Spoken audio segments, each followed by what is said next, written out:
On Global TV News, Express Tinubu directs Shettima to lead Nigeria's delegation to 2024 Commonwealth Summit in Samoa. Adibiza's customs auction off-seas petrol to Nigerians at subsidized rates. And the first, Senegal Prime Minister aims for overwhelming majority in legislative elections. On the spot, Ruthless Fleming trashed Ecuador 4-0 to reach quarterfinals in Under-17 Women's World Cup. Hello and welcome to all of us in Nigeria and around the world to News Express Young Global Television. Coming to you live from the nation's capital, Abuja. I am Edikan Michael. A quick reminder that Global Television is on DSTV channel 365 and free to air on Nicomsat. We'll begin at the hub with leader President Bola Tinubu has tasked Vice President Kashim Shettima with leading Nigeria's delegation to the 2024 Commonwealth Heads of Government meeting set to take place in Apia, Samoa. The directive was announced by Stanley Nwocha, the Senior Special Assistant to the President on Media and Communications, in a statement on Sunday. The meeting is scheduled from October 21st to 26th. Will bring together leaders from 56 member countries, including King Charles of England. This year's summit will focus on the theme, One Resilient Common Future, Transforming our Commonwealth. Discussions will center on building resilience, unlocking potential, and fostering a digitally connected Commonwealth. Vice President Shettima will join other global leaders in addressing critical issues such as global economy, environmental sustainability, and security challenges. The Standards Organization of Nigeria has alerted members of the public to desist from patronizing uncertified compressed natural gas, also called CNG, in centers in order to safeguard their lives and properties. The agency's Director General, Dr. Ifeanyi Okeke, in a statement signed on his behalf by Folosu Biology, the Director of Public Relations Directorate, says the public warning became inevitable following the recent explosion at the NIPCO's CNG refueling station in Benin City, in the state. Dr. Kege commiserated with those affected by the incident, stating that the agency will not tolerate any attempts to circumvent the laid out standards, guidelines, and procedures of the CNG conversion initiatives.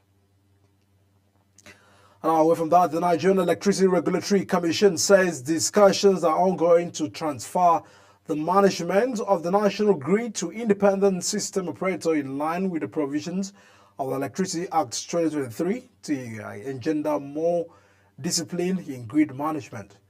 The Commission also stated that an explosion incident at the Jeba transmission station was the cause of the latest national grid collapse that occurred early Saturday.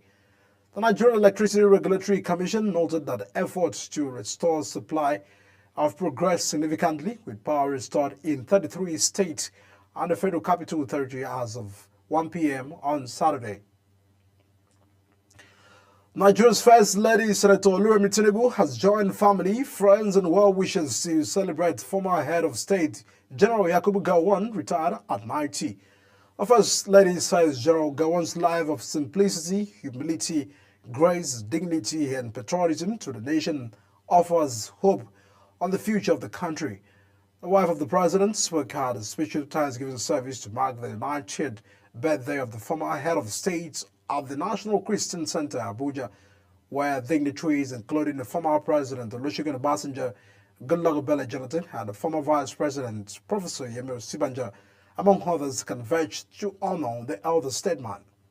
Recounting the virtues General Gowon stands for, the First Lady, who explained she was 6 years old when he took the reign of power, also highlighted his simplicity and patriotism.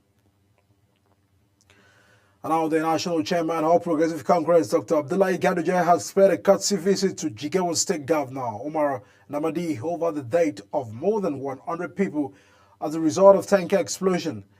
The APC chairman took time in Lusai to visit and sympathize with victims of the fire incident. This very unfortunate accident and incidents. There's no doubt this kind of situation is a worry to everybody, especially to the families, to the people of Jigawa State and to the Nigeria.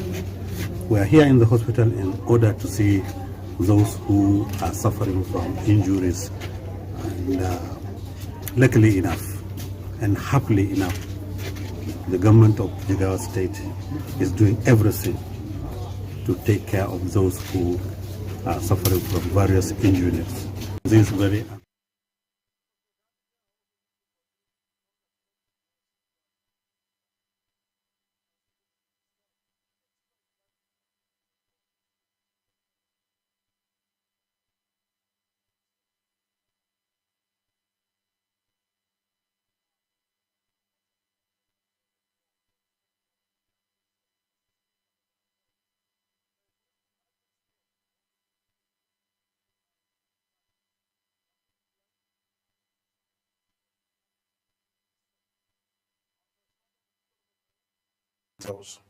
Beyond the candidates vying for the top office in Ondo State, the election is expected to test the capacity of the electoral body to conduct a free, fair and peaceful election. Residents of Ondo State are calling on the Ondo State governor to improve the economic situation of the state as well as job creation. He came on board when he was deputy governor.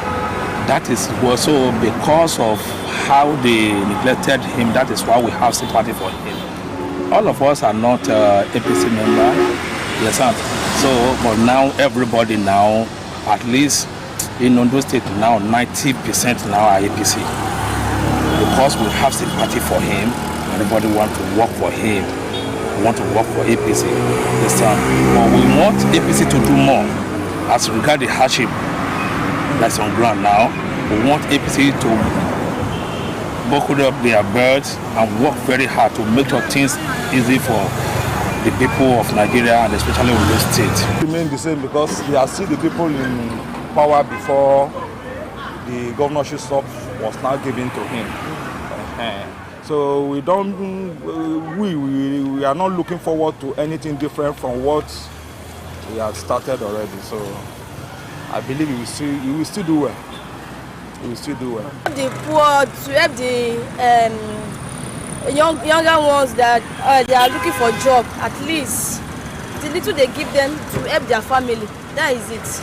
Well, what we expect from anybody that wins the election is to make sure that the condition of this state change.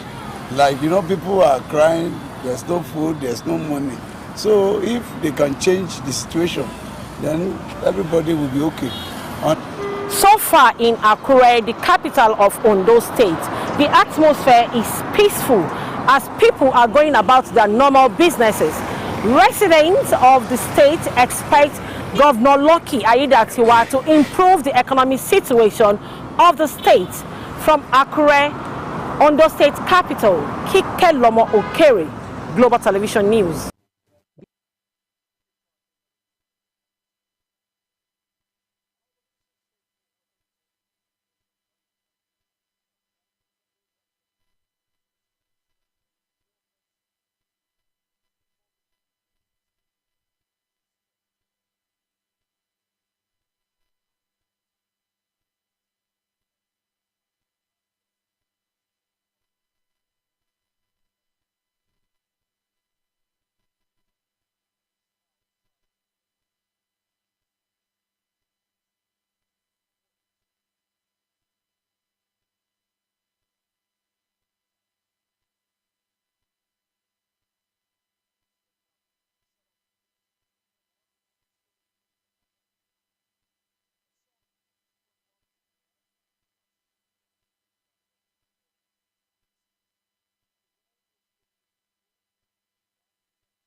Many thanks for staying with us on News Express. And now to business. The federal government has introduced a new bill seeking to exempt a range of essential products and services from value-added tax, that is VAT, as part of its efforts to ease the financial burden on the citizens.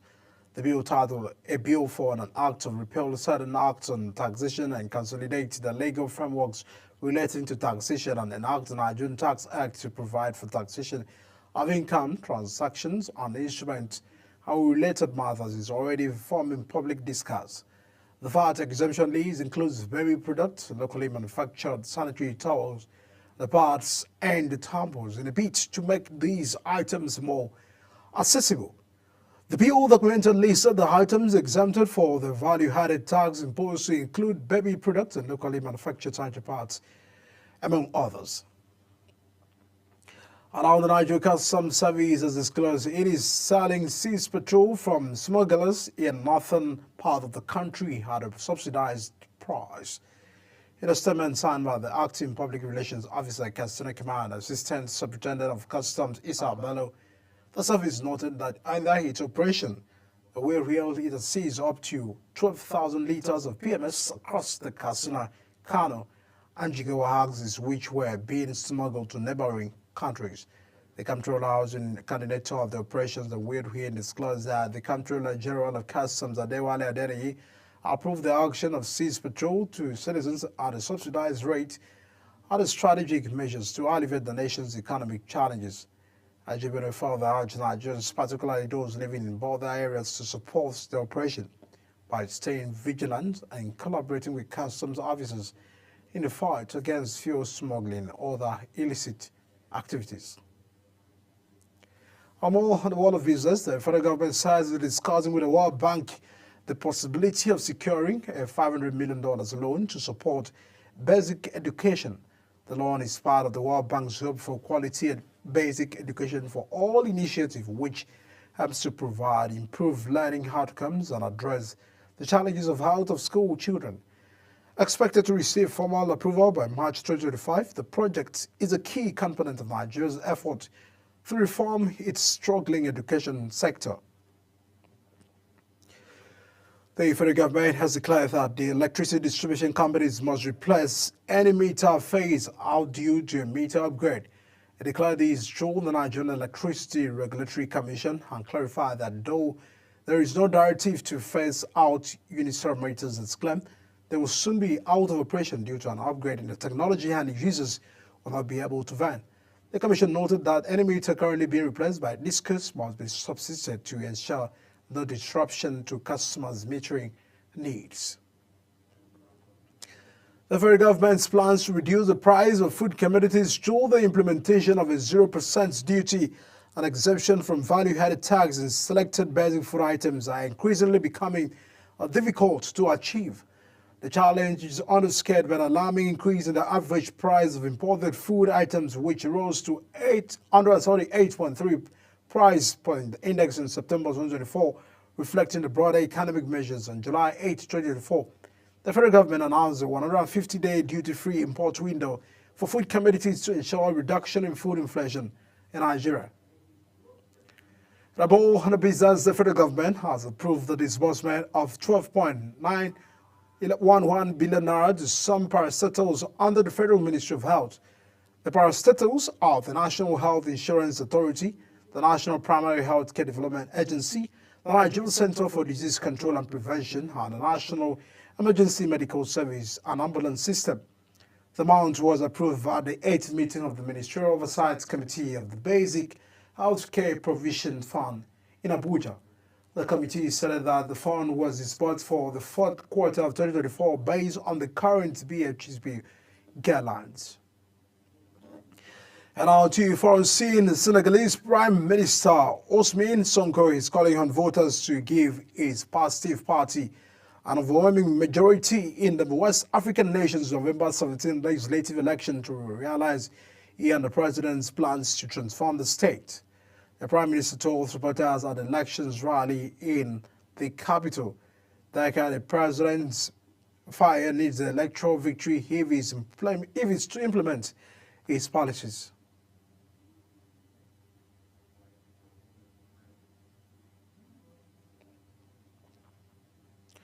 Now, search and rescue missions has been launched after a multi-story building collapse in Kawa area in Nairobi. The police say they are not certain if there were people trapped under the rubble after the incident. The locals had detected a weakness in the building and had mobilized residents to evacuate. The vans took videos of the 7-story trembling. On the news, beaches in the Australian city of Sydney has reopened for swimmers after being closed earlier this week when thousands of mysterious black tar like balls watch ashore, prompting health concerns. Officials say states found the balls to be found from chemicals similar to those in the cosmetics and cleaning products, but it's still unclear where they came from. The 8 beaches, including the Bonnie, the city's most famous, were closed and a massive cleanup ordered amid fears the black deposits were toxic. And Cuba is experiencing a nationwide blackout after its main energy plant fell, knocking out power to its 10 million people. Its power grid collapsed on Friday. The Energy Ministry announced on social media. Grid officials say that they did not know how long it would take to restore power. The island has suffered months of lengthy blackout, prompting the Prime Minister to declare an energy emergency. And other sports, Nigerians, the Flamingos made a bold statement at the FIFA Under-17 Women's World Cup in the Dominican Republic with a 4-0 thrashing of Ecuador in their second Group A match on Saturday night at the Stadio in the Dos. And the Banclose side dominated the South American opponent from start to finish, securing a decisive result that has propelled them to the tournament's quarterfinals. The first team to do so, having secured 6 points from 2 matches. And Amarshid scored a brace, opening the scoring in the 28th minute from the penalty spot, rounding half the match with a goal 6 minutes into added time. Harmon Chidi made it 2-0 in the 54th minute, and Pisa Fiong added a third goal. And about the sport, Major League Soccer side Inter Miami have been named as the latest addition to the FIFA Club World Cup in 2025. The expanded 32-team tournament will be held in the United States in 2025 from 15 June to 3 July next year. The tournament will be made up of 12 teams from Europe and 6 from Asia, Africa, and North America, with the final 2 spots going to 1 club from Oceania and another from the United States, the nation's capital. And now to wrap up the news, Express Young Global Television, here's a look at a quick stories. President Tinubu has directed Shettima to lead Nigeria's delegation to 2024 Commonwealth Summit in Samoa. Nigeria Customs Service has announced the auction ceased petrol to Nigerians at subsidized rates. And the Forestry Prime Minister of Senegal has said his aim is for overwhelming majority in legislative elections. Other sports, ruthless Flamingos have thrashed Ecuador 4-0 to reach quarterfinals in the Under-17 Women's World Cup. Now, as a package of News Express coming to you live from Nigeria's capital, Abuja. A quick reminder that Global Television is on DSTV, channel 365 and Start Times, channel 276, free to air and Nicomsat. Kindly follow us on all social media platforms using @Global TV NG and all the handles now shown on the screen. I am Edika Michael. Many thanks for watching. See you again.